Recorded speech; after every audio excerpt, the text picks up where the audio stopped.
This is a new episode of Education Exchange, your favorite program.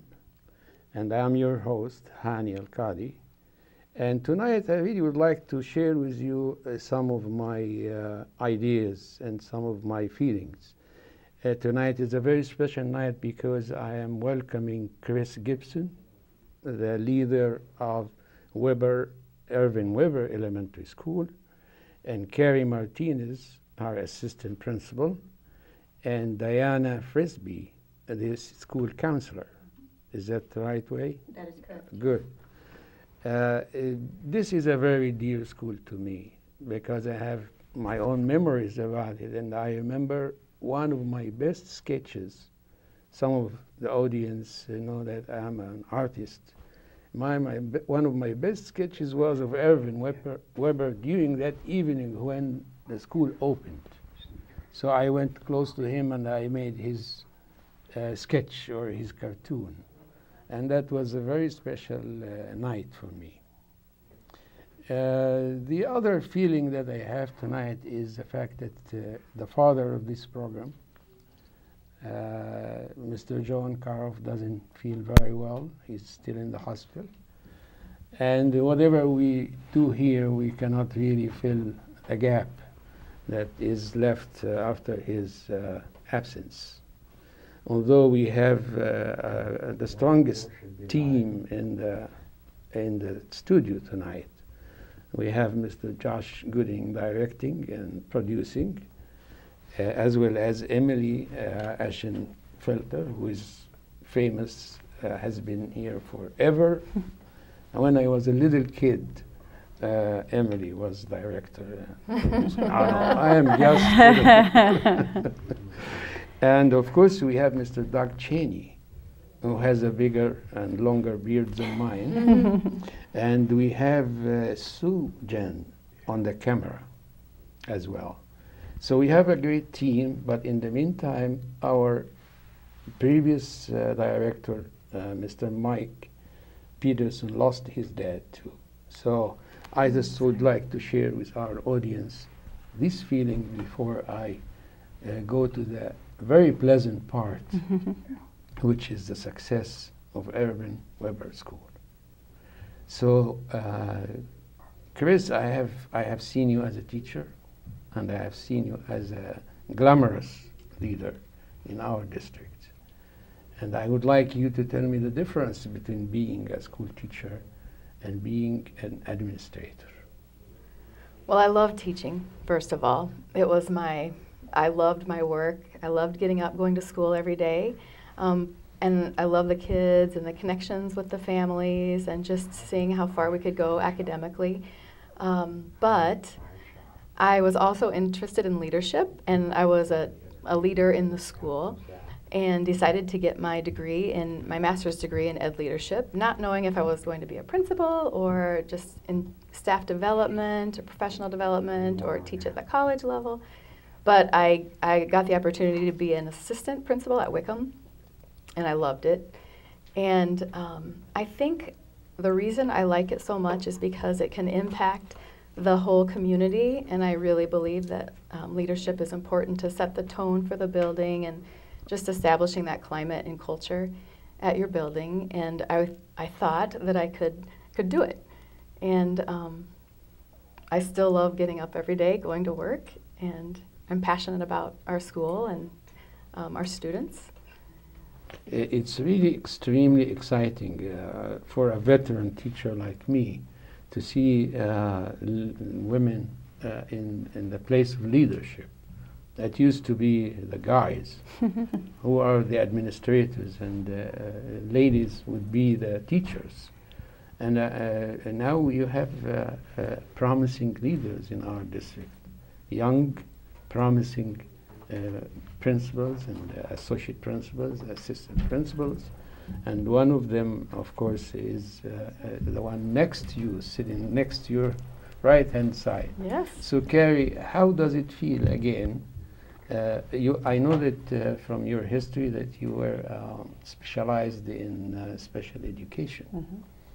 And do you still teach beside your job as an assistant principal? Half of my job is at Weber as assistant principal, and the other half of my position is also in a leadership role, and I am a special services coordinator for the district. So I have been out of teaching in classrooms for, this is my 4th year out of teaching students. Well, can you tell our audience here, what do we mean by special service? Yeah. Because as educators, you and I may understand it, but there are a lot of people who would like some light. If Sure. you can shed some light upon that, that would be great. The special services coordinator is part of the special education department at the Educational Services Center, which I work closely with our special education director, and part of my role is helping to assist programs across the district. I work primarily kindergarten through 12th grade, assisting with some of our off-site programs as well, and helping teams, helping build those programs, helping provide professional development, and just being a leader with them and guide them in their ongoing learning. Great. Diana, I know among the long list of responsibilities that you have at Weber Elementary is the fact that you have a very successful student council. We do. Right? Yes. So tell me about that.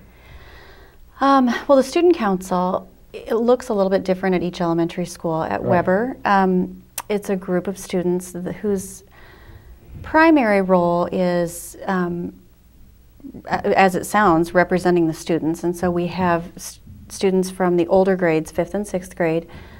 We have students from the 3rd and 4th grade, and then from the 1st and 2nd grade. Most of our members are the older students, but we have representation from different grade levels, and so they help make decisions about different service learning activities that we do. What service learning? So we'll do. Tell our audience. Okay. We have several different projects that we've done, and I'm sure our students will talk more about it, but a huge focus at Weber is just giving back to our community. That was a big priority for Irving Weber, and so that's something that's important to us as a school to continue. So there are some things that we do as tradition. Every year we do a canned food drive to benefit the food bank at the Crisis Center. We have some that are kind of traditions, but then we also have some things that the students can kind of have some input as to what's important to them to help with. And so the student council will help make some of those decisions, help get word out to the classrooms, so dispersing information to the students and then helping kind of with the logistics of making the activities happen.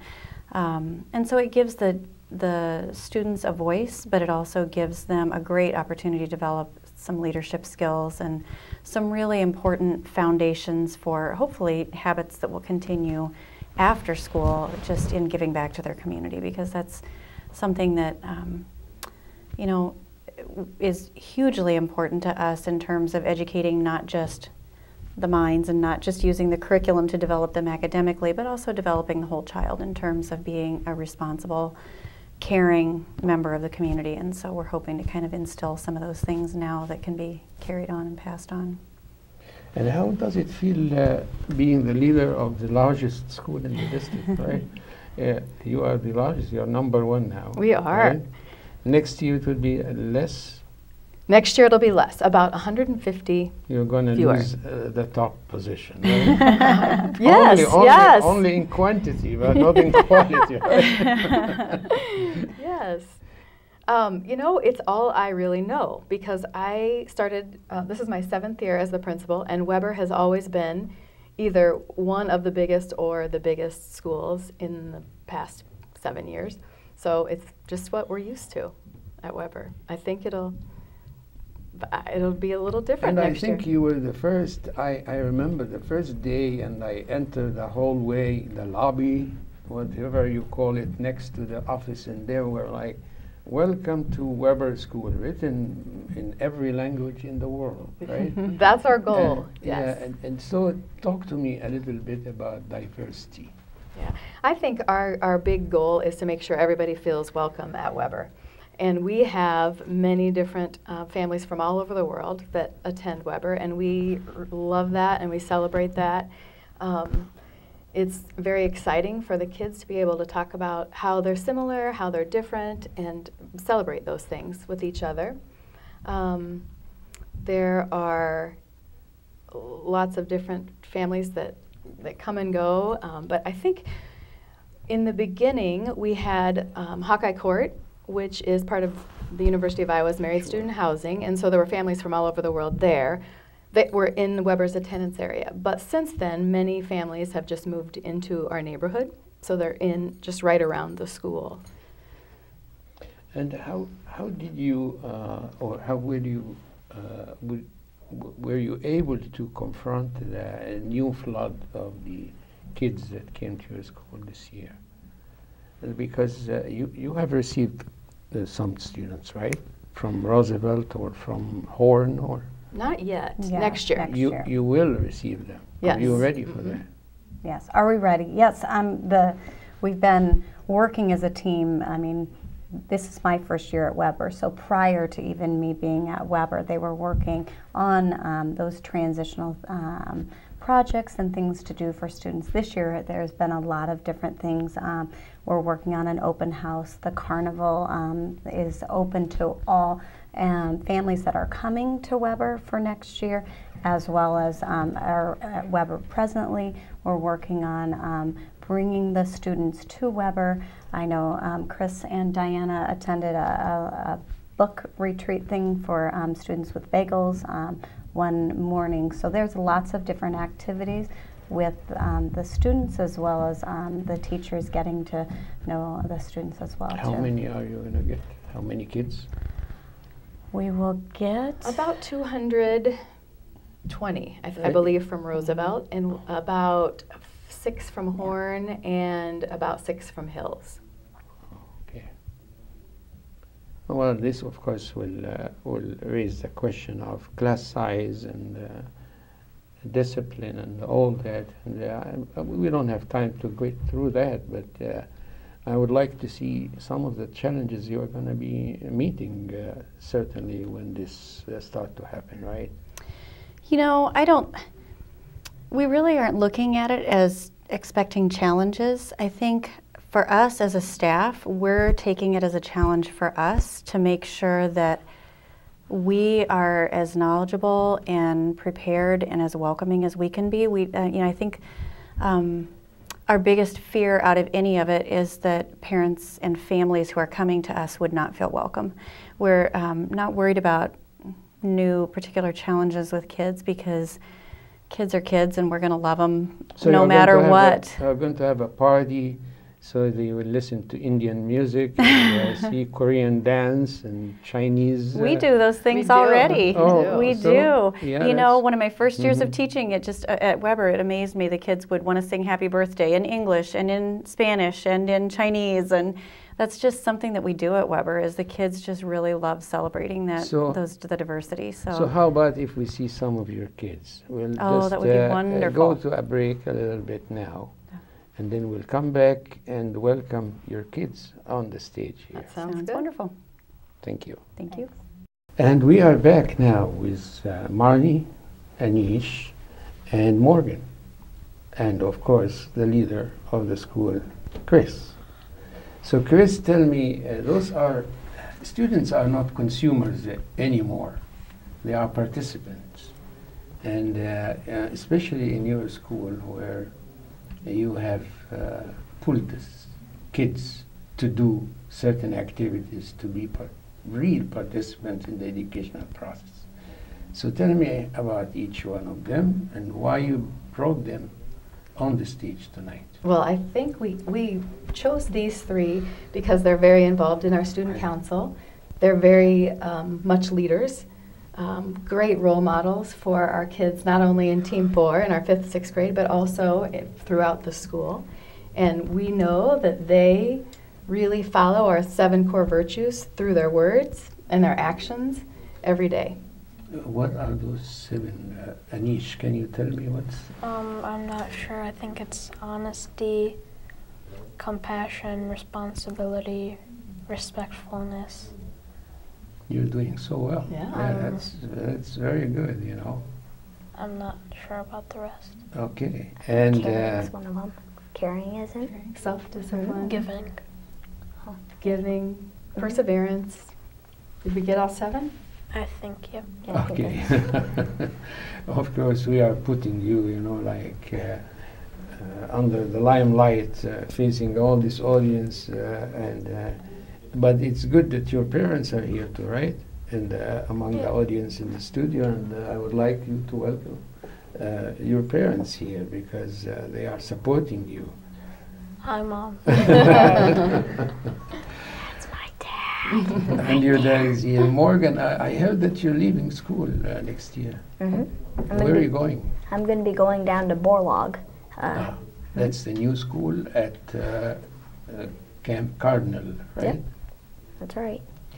And Anish, you are going up to Northwest. Northwest. Are you going to miss Weber Elementary? Yeah. 'Cause What are there's you so going many to miss good- the most? like all the teachers and like all the parties and the ice cream social and the carnival. And Marnie, tell me more about your activities. What do you do? At school, I'm in student council, and then I also help with the school store and safety patrol.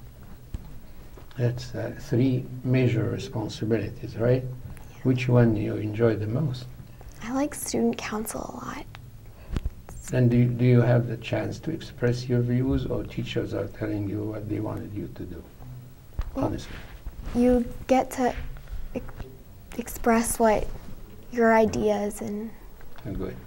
And they always take this into consideration before they make any decision, right? Very good. So what are you looking forward to? I'm not really. It sounds like a fun school. They've given really good details, and they've given me a pretty good picture of what it's going to be like in Borlaug. I'm just kind of excited to see what it's like going to be there and being one of the newest kids there, and going to probably be one of the oldest kids there, and being on the 2nd floor. That's wonderful. So you are looking forward to the positive Yeah. part of it. Okay. So do you expect to continue the same activities that you did or you learned at Weber when you moved to I'm not sure because last year I did safety patrol, but I decided I didn't like it and I wanted to do school store instead this year. So probably. Marnie, I would like you to tell our audience about the diversity in your school. well, at Weber we have lots of students. There's 570 kids that go to Weber, and we have students from 31 countries that come to Weber. 31. Yeah. And of course, you are exposed to all these cultures, right? Yeah. And all these languages, and Yeah. and is that something exciting or something really tough first to see? It's kind of fun to be around all students with different cultures because you kind of learn. So you prefer to be in a school that's more diverse than a school that's kind of homogeneous and everybody look like the other, right? Yeah. Because you learn more, right, from real life situation. Morgan, now do you expect this to be the case in Burlock School? I hope so, because I agree with Marnie. It's a really wonderful thing, and it's just kind of cool to be able to learn all these different kind of cultures, and especially on UN Day. Okay, the 3 of you were taught in a very diverse, leading the school in this district, and you learn a lot. I would like each one of you to tell our audience, and look at the camera here, tell them about your plans for the future. What are you going to do in the future? I've kind of had a dream to be able to become a doctor of some sort. I kind of want to be more of a kid's doctor because I kind of get a little grossed out with all the surgery kind of things, and I really want to help kids. And another thing is I kind of want to learn how to fly a plane because I kind of want a private jet when I grow up, and so does my dad. So that's going to work out for both of us. Definitely. What your dad is doing, tell us. My dad is a financial worker at HJR. Okay. But I mean, you opened something that I have to tell you about. You know, when I was your age, I was scared so much of blood and surgery and all that. And then life changed and I became a surgeon. Cool. And I couldn't believe it, you know. When I became surgeon in fields, in the wars, which is really, you know, what trauma surgery is. So you never know, I mean, how life will take you, but you will probably change. You can still be a surgeon. And maybe you will remember that, and you will turn this video on and say, that's me when I was little, sitting next to Mrs. Gibson, and I said I may not be a surgeon. And here I am. Anish, how about you? I'm not really sure because I've never been sure about most things in my life, which is sad. So. But you have, do you have a dream? I have dreams, but not about like my future. Okay. About the present? Yes. Well, that's not bad. That's not bad. How about you, Marnie? I don't know what I want to be. I like the ocean a lot, so I like math also. So I kind of want to be something that involves those things. Chris, I would like you to tell our audience what's your feeling about the future of Weber School. Well, I think next year we'll have about 450 students, and we will work really hard to build a community of learners. We're going to have a lot of new kids and a lot of change, and it's been a challenging, tough year for all of us because of those changes. So we really need to focus on working to build that community for Weber. Do you expect new teachers to join you next year? No, in fact, we will lose 5 or 6 teachers that will go to Horn or other places in the district. Are they sorry that they are leaving you? I think so. Well, as a matter of fact, this particular show is very special for me. And I told you in the beginning how Weber School was part of my career.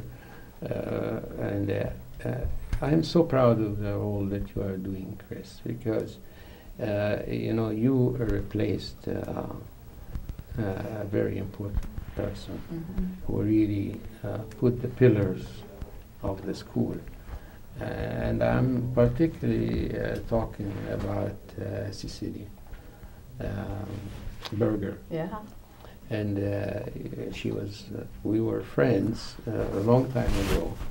And when she left, everybody was like, oh, how the school is going to do now. And now the school is stronger and doing much, much better. So you have to be proud of the achievements that you have done in this respect. Tell me, give me an evaluation of your principal now. I think she's doing a pretty good job. I mean, nothing bad has really happened yet, so that's also a really good sign. And she gives us fun activities, and the students seem to enjoy it. So I think that's one of the most important things, that you're doing your job successfully, and you, as a bonus, you get to make people even more happy than just doing your average, making people happy. So tell me about the positive and the thing that you want her to change. I'm not sure what I'm putting you on the spot now. Yeah. Yeah. Okay.